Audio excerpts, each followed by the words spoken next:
Hey guys, Ryan here. Just wanted to talk to you guys a little bit this week. We didn't get to record an episode this week, so we're not. So I'm just gonna basically talk to you guys for a little bit about video games that I've been playing. Um, I just didn't want to go a week without giving you guys something. So I talked to you guys about games that I'm playing. I don't really go into the games that I'm playing that in depth onto the show, just because I think I would take up too much time because I kind of like to go in depth with what I'm doing in the games that I'm playing. So, and you know, I I like talking to you guys about the games that I'm playing. So, as you guys know, I play a lot of Mortal Kombat. I play mostly online just because that's just how I have the most fun with it. Now the game was updated last week to include some third tournament legal variations for every character, and most of them are bad. Um, just just either they're not fun, they don't really have a lot of utility in them. Some of them are pretty cool, but most of them aren't great. So I didn't get to try all of them, but of note, I tried Shang Tsung's, which was pretty cool. Just adds more, adds more shape shifting stuff, which I think is actually kind of missing from his other two variations. He doesn't do a lot of shape shifting, which is kind of his whole thing. So I thought it was cool that now all the specials in this and his third variation, well, not all of them, but a good number of them involve him turning into other characters. So I thought that was really neat. I tried Jackie Briggs. Her third variation is not good at all. It adds two new moves. She has a really it's like kind of like a super jump that I guess she can use to like close distance really quickly, but it's just like I think that if anybody has like a decent anti-air, then it just makes it useless.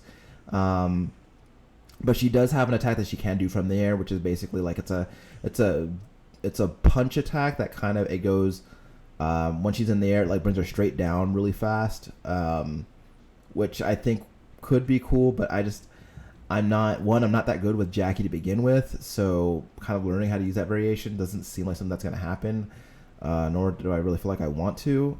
Now Jax, as you guys know, I'm a Jax main, or if you've ever heard me talk about Mortal Kombat, you know that I'm a Jax main. He got a third variation called Ringer. I usually use the hunker down variation because it's a lot of grabs and throws, and I think Jax really excels at those.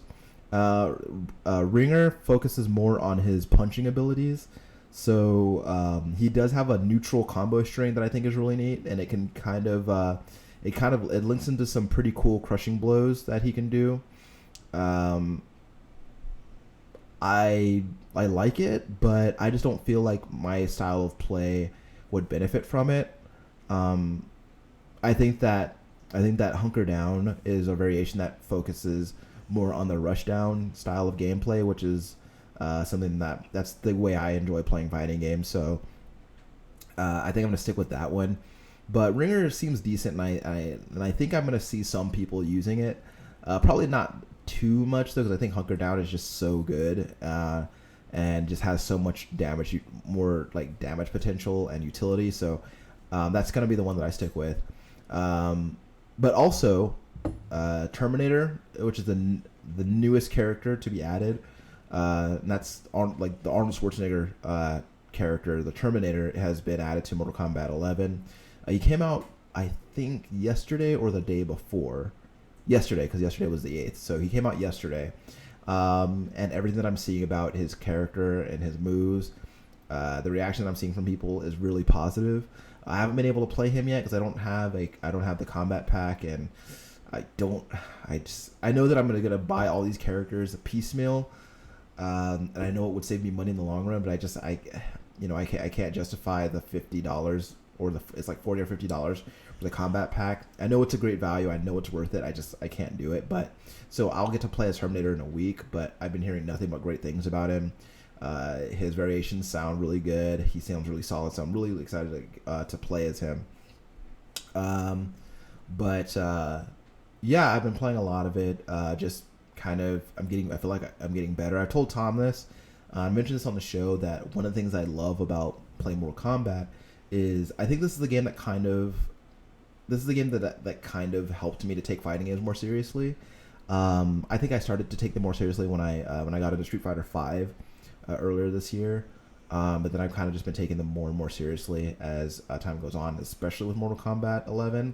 I just think it's just such a great game, and I feel like it's one of the more accessible fighting games that have come out in a long time. So I've been really enjoying it, playing with my friends, playing with randos, and kind of just doing matches here and there. But it's just a lot of fun. I usually spend like a couple hours a night playing it. And as a matter of fact, after I get done recording this, I have a friend who's waiting to link up with me. So I'm really excited to get back in there and continue practicing. The other game that I've been playing is so I mentioned Red Dead Online when it first came out, and I had some not great things to say about it.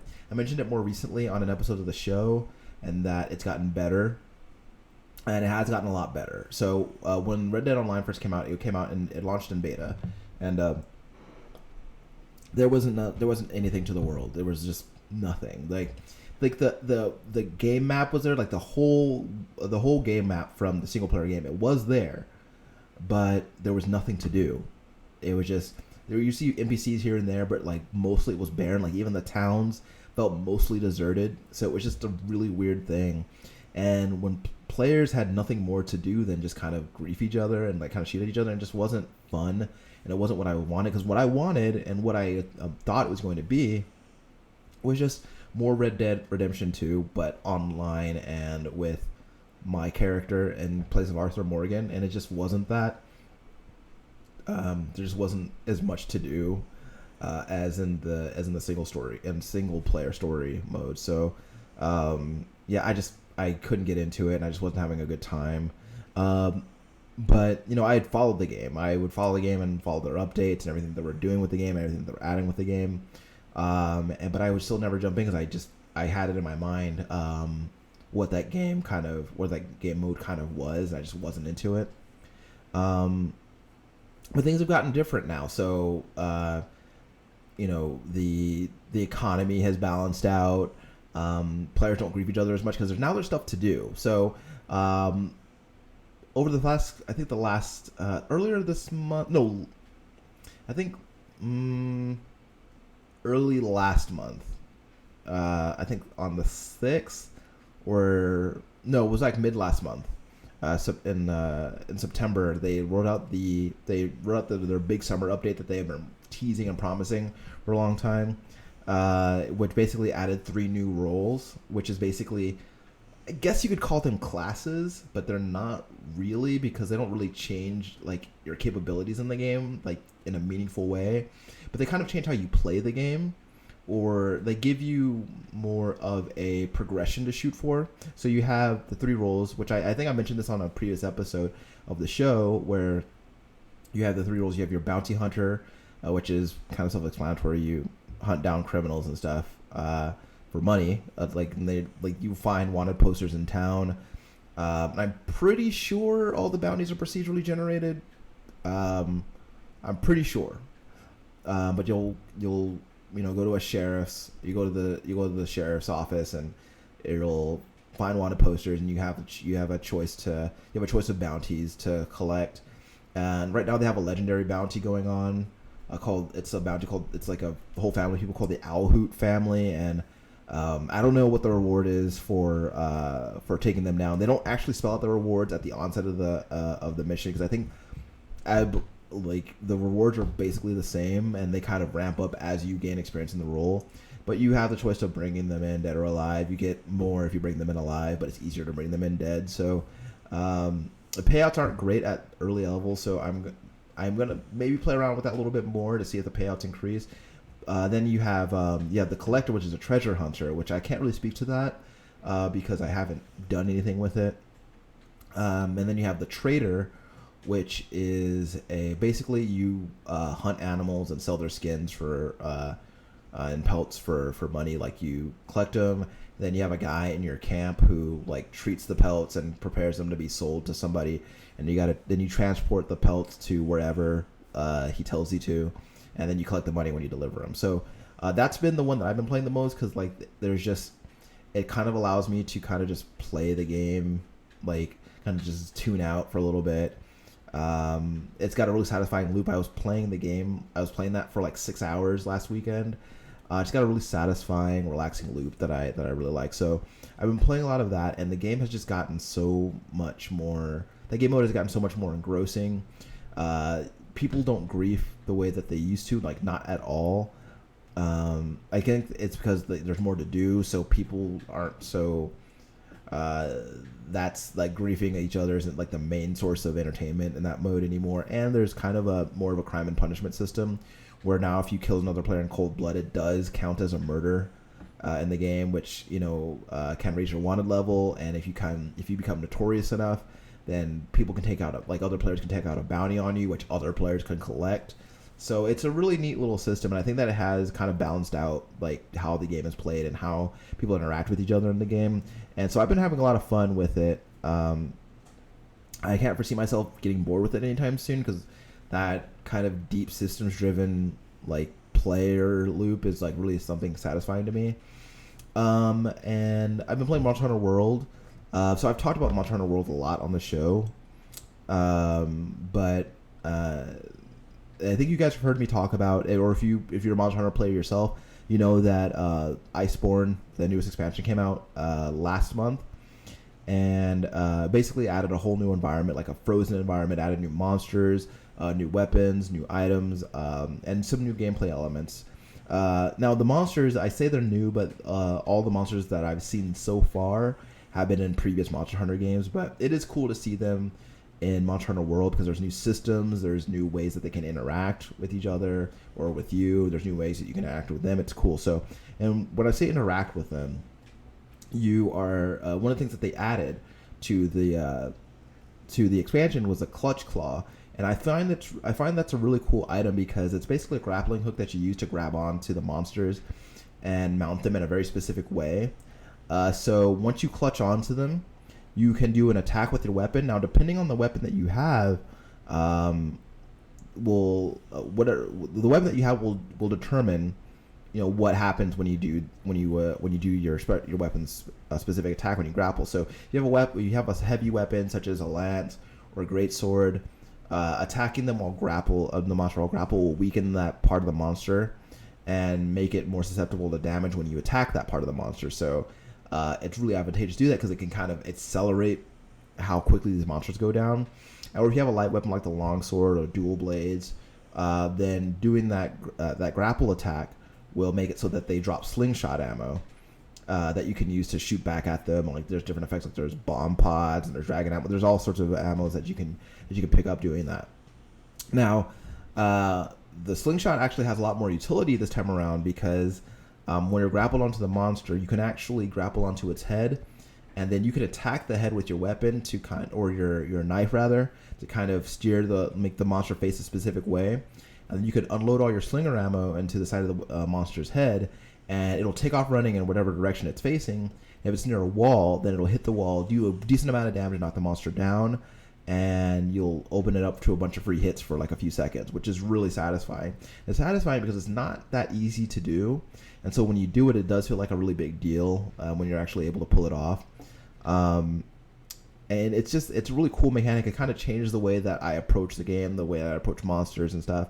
And they added a new town to the game, so most of the base game took place in like your hub was like this one specific town that you kept going back to.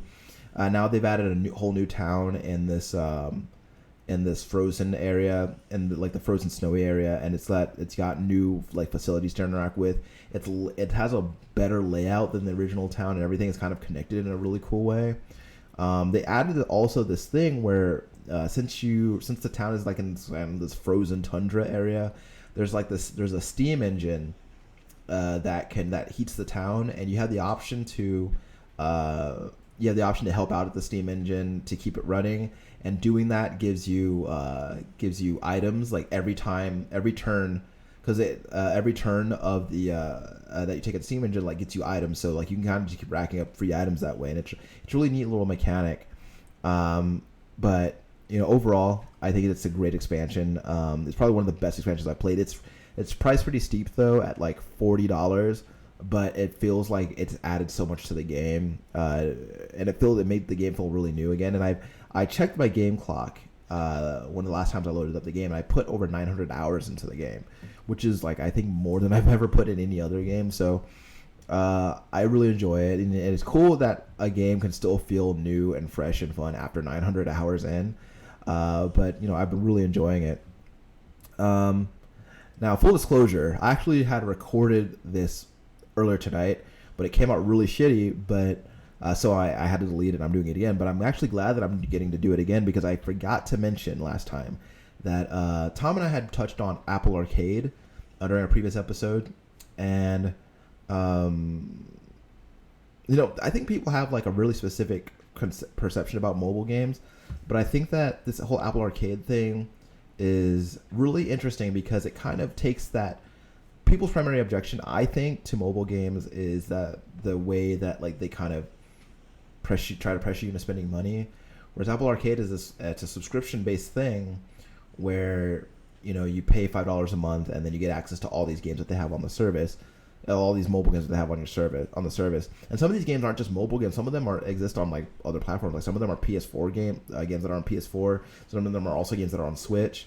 So it's really neat. There are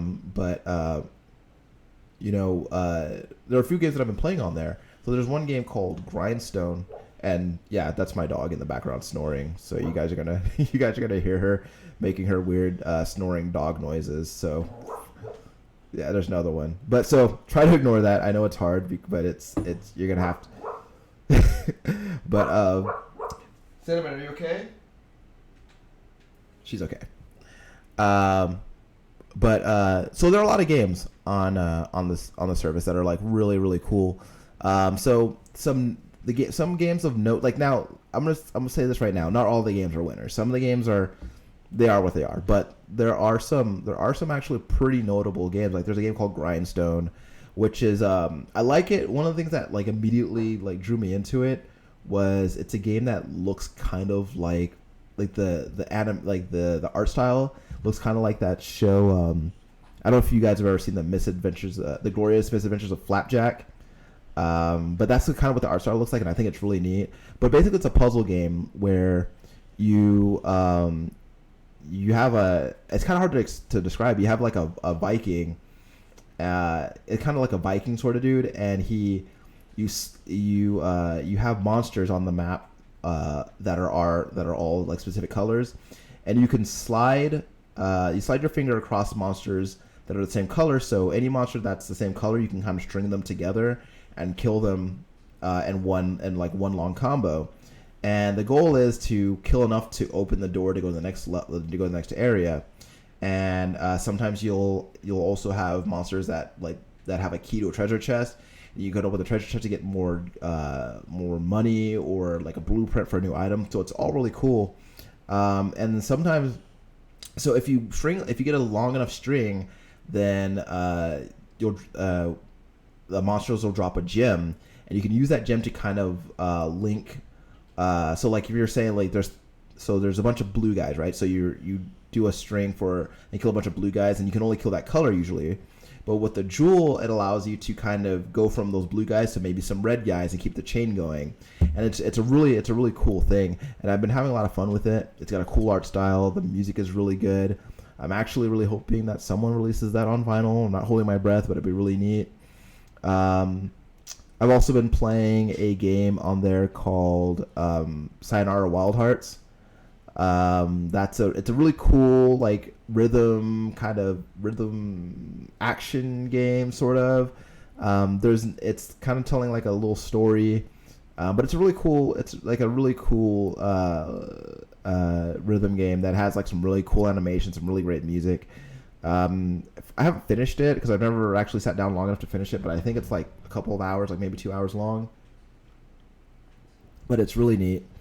Um, I've been playing a few other games on there. There's another game called Dead End Job, which is basically the way I describe it, and maybe some people won't agree with me, but the way I describe it is if Luigi's Mansion was a twin stick shooter. I feel like it's kind of like that.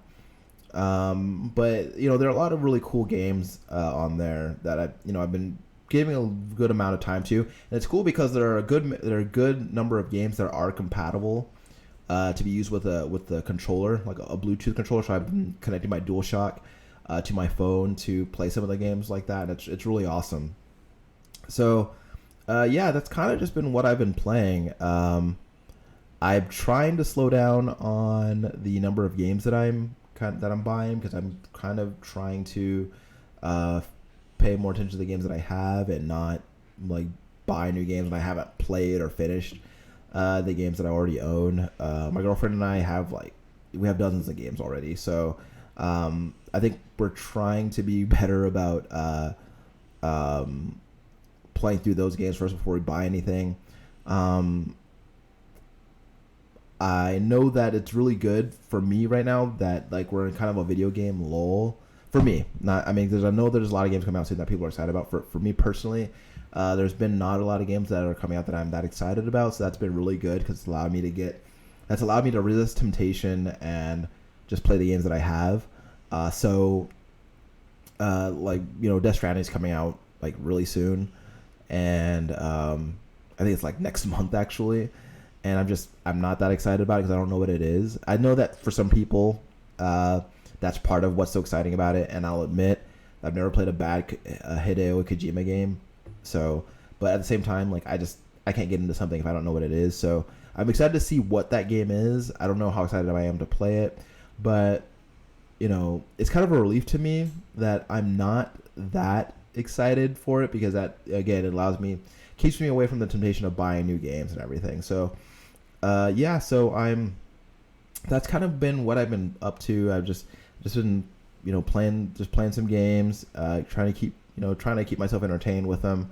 But yeah, I don't really talk that in depth about the games that I play, just because it takes a lot of time, I think. And we typically like to keep the show around the episodes around an hour long, and I think that there's not usually a lot of time for that. But I do like talking about the games that I'm playing. I like talking about them at more than a surface level than I do on the show. So maybe I'll do this again in the near future. I don't know. But in either case, I really appreciate you guys stopping by, sticking around to listen to me talk about games. And I'll see you next time on the show. Bye.